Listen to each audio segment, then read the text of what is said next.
Hello दोस्तों, कैसे हो आप सब लोग। आज हम आपको त्रिभुज और वृत्त के बारे में बताएंगे कि त्रिभुज और वृत्त में क्या क्या फैसिलिटी होती हैं या किस तरीके से उसमें यूपीटेड या सुपरटेड पूछे जाते हैं। तो दोस्तों, बिना देरी करते हुए शुरू करते हैं अपना टॉपिक। सबसे पहले हम करेंगे यहाँ पे त्रिभुज।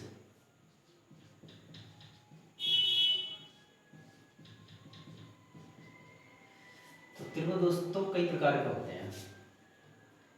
जैसे कि एक त्रिभुज हम ऐसे बना लेते हैं, ए बी सी।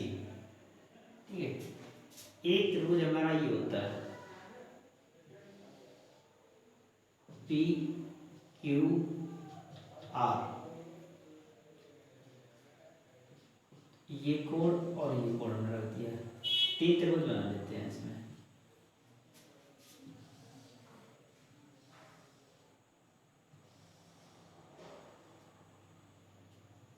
ए बी और सी। तो सबसे पहले इस त्रिभुज के बारे में बात करते हैं। तो इस त्रिभुज में क्या है, सबसे पहले तो ये जो घिरी हुई आकृतियां होती हैं, त्रिभुज की एक डिफाइन होती है, तीन घिरी हुई रेखाएं आपस में मिल जाती हैं तो उसे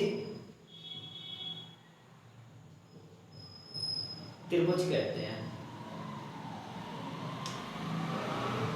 ठीक है, तो इसमें तो कोई रेखा पता, ये तीनों रेखाएं कैसी है कोई पता नहीं, बराबर है कि कैसी है। ठीक है, तो हमने इसमें सब अलग अलग इस्तेमाल लिया। सपोज डेट में इसकी 2 सेंटीमीटर की है, ये 3 की हो, ये 4 की है। तो ये त्रिभुज है, इसका इसका जो होता है संबंध पूरा टोटल हमारा, इसका जो एंगल होता है, angle A plus angle B plus angle C equal 180। अब ये जो तीनों कोण है ये आपस में ना ही समान है, ना इसके एक भी कोण समान नहीं, सब अलग अलग कोण है। तो ये त्रिभुज की एक डिफाइन हो गई। हमने त्रिभुज इस तरीके की बना, आकृति इसकी बना दी जिससे कि समझने के लिए आसानी हो जाएगी। एक डिफाइन है कि तीन जो घिरी हुई आकृतियां होती हैं त्रिभुज की, तीन घिरी हुई रेखाएं आपस में एक दूसरे से टकराती हैं तो हमारी वो त्रिभुज कहलाता है या मिलती हैं, यानी कुछ भी कह सकते हैं इसको। अब यहाँ दिया गया ये पी क्यू आर, एक हमने त्रिभुज ही बनाया है। अगर हमें ये दोनों रेखाएं आपस में बराबर है, मान लिया कि ये तो ये दोनों रेखाएं जब आपस में बराबर है तो इनके जो कोण होंगे ये भी आपस में बराबर होंगे। अब जब दो कोण दो रेखाएं बराबर होंगी तो ये हमारा कहलाएगा समद्विबाहु त्रिभुज। समद्विबाहु त्रिभुज। अच्छा दोस्तों, इसमें क्या होता है, सम मीन्स क्या होता है, समान, द्वि माने दो, बाहु मीन्स भुजा। जिसकी समान दो भुजा हो या जिसकी दो बराबर भुजाएं हो वो हमारा क्या कहलाएगा, समद्विबाहु त्रिभुज। तो इसमें जो कोण होता है एंगल Q बराबर एंगल R, जितना ये कोण होगा उतना ही ये कोण होगा। मतलब दो कोण और दो रेखाएं आपस में बराबर हों तो वो हमारा कहलाएगा समद्विबाहु त्रिभुज। तो इसमें ये इसका ये भी, लेकिन टोटल हमारा कितने का हुआ, AP plus Q plus R equal 180। ये भी टोटल हमारा 180 का होगा। अब इसके बारे में नॉलेज कर लें थोड़ा। ये रेखा और ये तीनों रेखा आपस में बराबर है, मतलब यहाँ पे AB बराबर BC बराबर और CA, ये तीनों रेखाएं आपस में बराबर हैं। तीनों अगर रेखाएं आपस में बराबर हैं तो तीनों कोण भी बराबर होंगे। तो तीनों कोण बराबर होंगे तो एक कोण हमारा कितने होगा, 60 का, ये भी 60 का है। और ये बी साइड का। तो एंगल ए बराबर एंगल बी बराबर एंगल सी बराबर कितना हो जाएगा 60 डिग्री का। तो अब इसके बारे में क्या, ये है समबाहु त्रिभुज, समबाहु त्रिभुज। अच्छा समबाहु में क्या है, सम और बाहु, सम मीन्स समान और बाहु मीन्स भुजा, जिसकी तीनों भुजा बराबर है आपस में, तो वो हमारा कहलाएगा समबाहु। ये भी हमारा टोटल 180 डिग्री का होता है। एंगल ए बराबर एंगल बी बराबर एंगल सी बराबर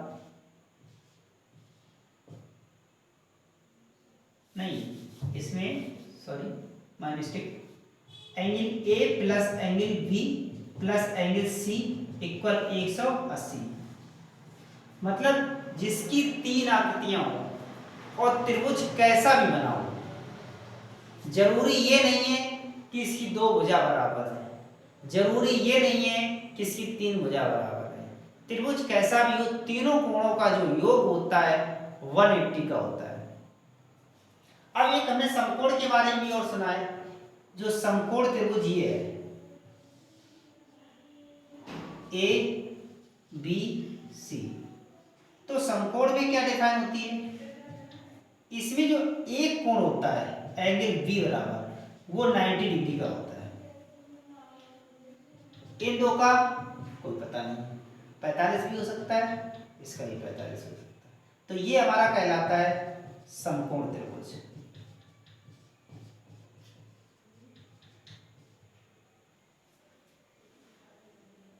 तो ये आप लोगों को समझ में आ गया हो गया त्रिभुज के बारे में।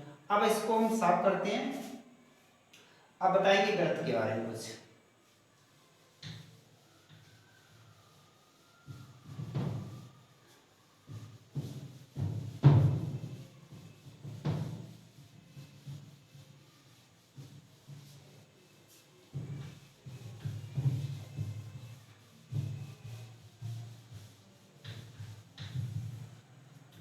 अच्छा एक त्रिभुज और होता है समरूप त्रिभुज, के बारे में देख लो। समरूप त्रिभुज में क्या होता है,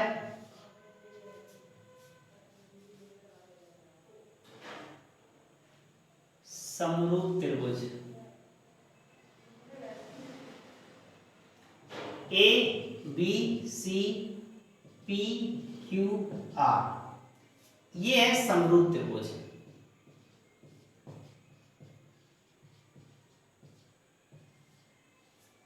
समरूप की क्या डिफाइन है, इसमें क्या है, सम में समान, रूप माने आकार, त्रिभुज तो त्रिभुज होता है। तो जिनके समान आकार हो तो वो हमारा क्या कहलाएगा यहाँ पे, समरूप त्रिभुज। इसमें क्या होता है, अगर एंगल ए बराबर 45 डिग्री है तो दूसरा कोण भी हमारा कितना होगा, 45 डिग्री। अगर ये हमारा 80 डिग्री का है तो ये भी हमारा कितना होगा, 80 डिग्री का होगा। ये हमारा अगर यहाँ पे 90 का है तो ये भी हमारा कितने का होगा, 90 डिग्री का। मतलब इसमें क्या है कि जो रेखा, जैसे यहाँ पे AC दिया गया है, AC रेखा, तो ये वाला विकल्प और इसके बराबर होगा, AC बराबर PR। इसका बेस दिया गया है AB, तो AB बराबर जो होगा इसके PQ बराबर। मतलब इनके जो ये छोटा बड़ा हो सकता है, इनका आकार है छोटा बड़ा हो सकता है, लेकिन एक समान रूप होना चाहिए, तो वो हमारे कहलाते हैं समरूप त्रिभुज। तो इसमें एक टॉपिक और है वृत्त का। वृत्त में क्या है कि ये हमने एक बना दिया सर्कल, ये केंद्र हो गया O और इसको डाल देते हैं A। तो जो वृत्त होता है, वृत्त का पूरा कोण 360 डिग्री का होता है। वृत्त कैसा भी हो, छोटा हो या बड़ा हो, आकृति तो उसकी गोल होगी, और पूरा टोटल जो इसकी वैल्यू होगी, जो एंगल जो टोटल दिया जाएगा वो टोटल हमारा 360 डिग्री का होगा। अब इसमें क्या, इसमें जो ये हमारा केंद्र है ओ से यहां तक की दूरी, ये हमारी कहलाती है रेडियस, मतलब इसको त्रिज्या कहते हैं। त्रिज्या मतलब इसको आर से प्रदर्शित भी करते हैं, आर से इसको डिफाइन कर देते हैं, ठीक है। अब यहाँ पे अगर ये यहां से यहां तक हो जाए, ये भी आर है, त्रिज्या कहीं भी हो वृत्त के अंदर किसी भी तरीके से हो, वो सब हमारी त्रिज्या कहलाएगी। सारी की सारी रेडियस है केंद्र से और यहाँ तक की सर्कल तक की दूरी जो होगी वो सारी हमारी रेडियस कहलाएगी। अब इसमें क्या है कि जो इसकी परिधि होती है, परिधि होती है 2 पाई आर। अच्छा, परिधि क्या होती है, जहां से ये चला, जैसे यहां से ए बिंदु से यहाँ पे चलता हुआ और ये घूम के फिर यहाँ पहुंच गया, तो ये हमारी कहलाती है इसकी परिधि। और परिधि की जो फॉर्मूला होता है वो 2 पाई आर होता है। लेकिन हम इसमें देखते हैं व्यास, यहाँ पे ओ डैश कर दिया हमने। व्यास क्या होता है, जो व्यास होता है त्रिज्या का 2 गुना होता है, 2 इंटू त्रिज्या। तो व्यास बराबर 2r, मतलब कि एक ये r प्लस r बराबर हो जाएगा 2r। तो ये सर्किल है, इसका व्यास यहां से लेके यहां तक होता है, और व्यास जो होता है त्रिज्या का 2 गुना होता है, और जो त्रिज्या होती है वो व्यास की आधी होती है, 1/2, मतलब r/2 इसकी होता है। तो अब और वृत्त में क्या है, जैसे किसी का साइकिल का पहिया ले लो, बाइक का पहिया ले लो, सारे के सारे एक ही वैल्यू होती है, इसकी जो रेडियस होगी वो इक्वल होगी सब में। कहीं भी ले जाओ, कहीं भी ले जाओगे, अगर 4 सेंटीमीटर की है तो हर जगह ही हमारी 4 सेंटीमीटर की आएगी। तो वृत्त के बारे में जो इंपॉर्टेंट चीज जनरली जो पूछी जाती है, कभी कभी क्या होता है कि वो सवाल जैसे यहाँ पे दे दिया गया। अच्छा, एंगल के बारे में एक दो सवाल और देख लें। ये जनरली चीज थी जो हमने आपको बता दिया, बेसिक टाइप का, क्योंकि कभी कभी इस डिफाइन में पेडोलॉजी मैथ की होती है, उसमें पूछ लिया जाता है इस वाले। तो जैसे यहाँ पे दिया हमने, जैसे एक कोण बना दिया, मान लिया था ये त्रिभुज हमने बनाया, ठीक है, ये 90 डिग्री है, ठीक है। एक हमने ये रेखा खींच दी, ये मान लिया हमारा 30 डिग्री है, इसको मान लिया हमने 60 डिग्री है। तो ए बी सी और डी। अब हमें इसकी वैल्यू पूछी गई है, इसकी मतलब इसको हम x मान लेते हैं, ठीक है। अब हमने इसको x मान लिया, तो अगर हमने पूछा जाए कि हमारा इसका वैल्यू बताओ इसकी, या इसको 60 छोड़ो, इसको y मानो, तो अब हमें इसका ज्ञात करना है यहाँ पे कि x और y का मान ज्ञात करना है।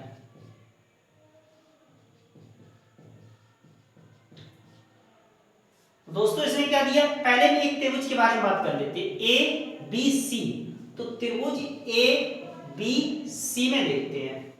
तो त्रिभुज ए बी सी में क्या देखेंगे, angle A plus angle B plus angle सी।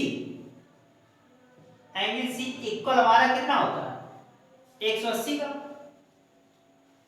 अब एंगल ए दिया कितना गया, y प्लस एंगल बी कितना दिया गया है, 30। एंगल सी कितना दिया गया है, 90 बराबर 180। अच्छा, इसको हम और जोड़े लें, तो एंगल y बराबर प्लस 9 और 3 12, 120 बराबर 180। तो एंगल y बराबर 180 माइनस 120, तो एंगल y बराबर एक घटाएंगे कितना आ जाएगा, 60। मतलब कि इसकी हमें वैल्यू पता पड़ेगी कितनी है, 60। अब x का मान और हमें निकालना। x का मान दोस्तों कैसे निकालें, जब ये 90 इस पे लंब डाला गया है, इस रेखा पर AD रेखा पे लंब डाला गया है क्या, BC। तो यहां लिखेंगे जो BC जो लंब है, BC जो लंब है एडी रेखा पर डाला गया है। अगर जहां भी कोई भी रेखा पे लंब डाला जाएगा तो वो हमारा 90 डिग्री का ऑटोमेटिक कोण बन जाता है। तो ये एंगल सी जो है ये भी हमारा कितना हो जाएगा 90 डिग्री। अब हमें क्या करना है, ये 90 है तो ये 30 है तो ये भी जनरली हमारा 30 हो जाएगा।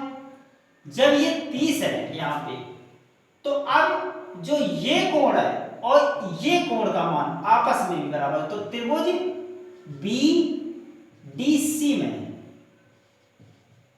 BDC में क्या एंगल A बराबर एंगल D। तो एंगल A बराबर एंगल D मतलब एंगल X मतलब X बराबर एंगल Y बराबर 60। तो इसकी वैल्यू ये आ गई। दोस्तों समझ जरूर आया होगा इसका किस तरीके से हमें क्या करना। एक सवाल और देख लेते हैं कि अगर जनरली में एक ये डाल दिया हमने, इस पे एक बेस है, बेस हमारा यहाँ पे AB यहां से क्या हुआ कि एक रेखा हमने ये इधर डाल दी। तो जो ये कोण है ये हमारा है 100, इसको मान लेते हैं 45 डिग्री, ये 45 है ABD। और इसका मान पूछा गया कि ये मान बताइए, ये मान कितना है।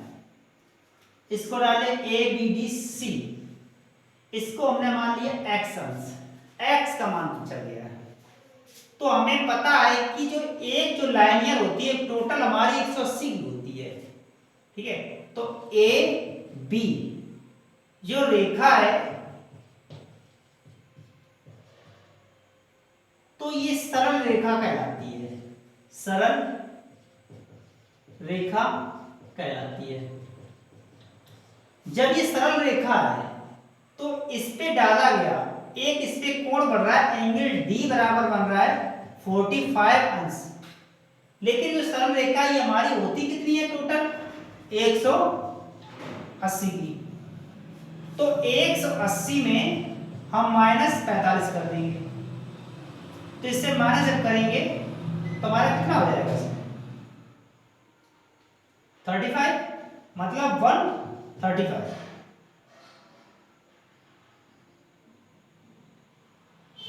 तो इसकी वैल्यू मतलब इसकी वैल्यू हमारी कितनी आ गई 135। मतलब x का जो मान है 135 अंश से आ गया। तो इस तरीके से बेसिक जो क्वेश्चन होते हैं वो पूछे जाते हैं पीटेट में। और आज हमने आपका टॉपिक क्लियर करा दिया त्रिभुज और वृत्त के। अच्छा वृत्त के बारे में एक एग्जांपल और देख लेते हैं। वृत्त के बारे में एग्जांपल क्या है कि मान लिया कि ये हमारी जो रेडियस है OA, अगर इसमें त्रिज्या हमने 5 सेंटीमीटर दे दी है, ठीक है। तो वो ये कह रहा है कि जिस स्थान से कोई व्यक्ति चला है या कोई यहाँ पे जो सर्किल है, सर्किल क्या है कि कुछ दूरी इसने एक परिधि के आकार में चली और पुनः जहां से चली वो उसी पे दोबारा केंद्र पे वहां पहुंच गई। मतलब उसने यहाँ पे परिधि पूछी गई है। तो परिधि का हमारा फॉर्मूला होता है 2πr। इसमें r की वैल्यू यहाँ पे 5 सेंटीमीटर दे दिया गया है कि इसमें जो वैल्यू है वो 5 सेंटीमीटर है। तो हमें यहाँ रखना है इसमें 2π का मान होता है 22/7 इंटू 5। तो इसकी वैल्यू क्या है 22 दूनी 44 इंटू 5/7। तो 5 चौके 20, 5 चौके 20 हो 2, 22/7 वर्ग सेंटीमीटर। ये इसकी वैल्यू आ गई। उम्मीद है दोस्तों समझ में आया होगा। और बिना कहे लाइक और कमेंट और शेयर जरूर करिएगा। बाद बाकी आगे वीडियो लाते रहेंगे हम इस तरीके के मैथ के क्वेश्चंस, और आप लोग सपोर्ट करते रहिएगा प्लीज़। सो थैंक्स, धन्यवाद।